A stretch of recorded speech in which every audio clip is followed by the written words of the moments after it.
These days it seems like people and even manufacturers are more focused on power figures and care less about the actual weight.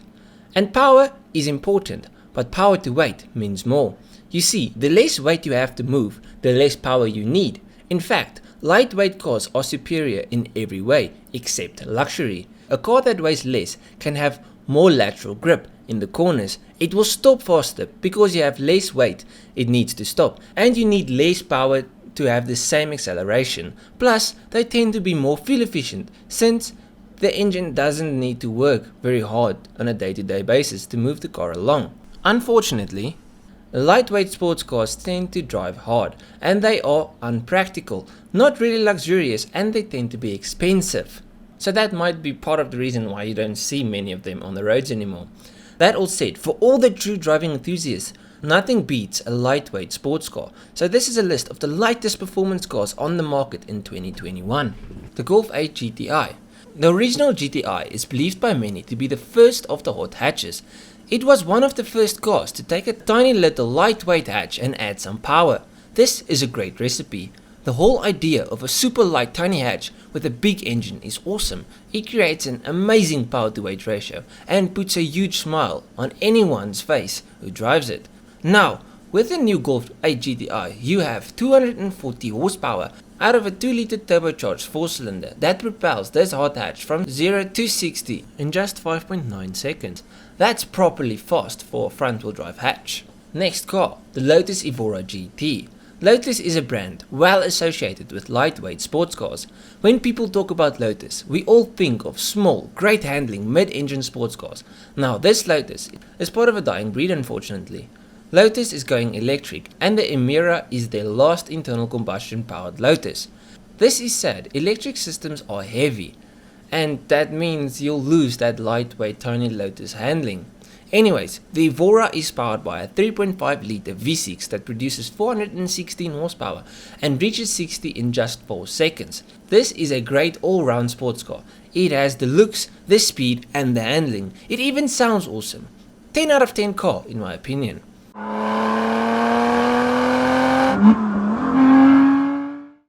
Next car, the Porsche 718 Cayman.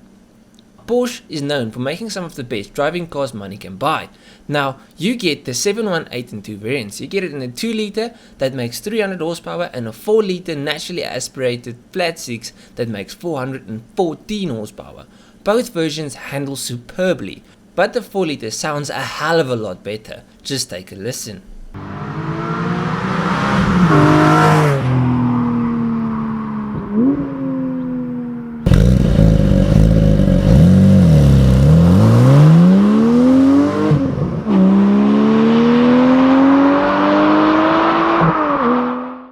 The Hyundai Veloster Turbo R Spec. The Hyundai Veloster is one of the best handling hot hatches you can get at the moment. It comes stock with Michelin Pilot Sport 4 tires and aluminium suspension components to keep the weight down. The stopping power is great from 4-way Stinger piston calipers. So, like you can hear, it's a good little hot hatch. But what makes it even better is the sound this thing creates. I mean, it's a tiny little 1.6 turbo and it sounds great. Anyways, this little 1.6 turbo makes 200 horsepower and reaches 60 in just 6.3 seconds. The next on this list is the 2022 BRZ, and I know this is a list of cars available in 2021, but this one should be released and available to public by the end of this year. The idea with the BRZ is making a reasonably priced rear-wheel drive sports car that is fun to drive. The first BRZ and 86 were a little torque lacking, but with the new generation, they upgraded the engine from a 2-liter boxer 4-cylinder to a 2.4-liter boxer. Now, this new version makes 228 horsepower and they raised the torque to 250 Nm, which is a good increase from 200 horsepower and 204 Nm. Anyways, this BRZ is a really good looking 2-door sports car. It has a limited slip diff as standard, and the power is sent to the rear wheels via a 6-speed manual gearbox. All the things you want in a sports car. Next car, the Alfa Romeo 4C. The 4C is the best looking tiny two-door sports car out there if you ask me. Yes, they don't make stupid amounts of power, and yes, they are quite expensive for the performance you get, but the tiny 17.5 litre turbo engine gets her from 0 to 60 in just 4.2 seconds, and onto a top speed of 255 km per hour. And with its super lightweight body, she is a dream in the corners. Only shit thing is the price and the fact that it's only available in an automatic. Now, if you really like the 4C and you have some cash, go and buy it now, because it will be discontinued next year. The Fiat 124 Spider. The Fiat 124 Spider will also be canned next year. This tiny 160 horsepower single overhead cam 1.4 turbo sports car didn't make for the most exciting straight line car, but it was light and nimble and quite fun in the corners.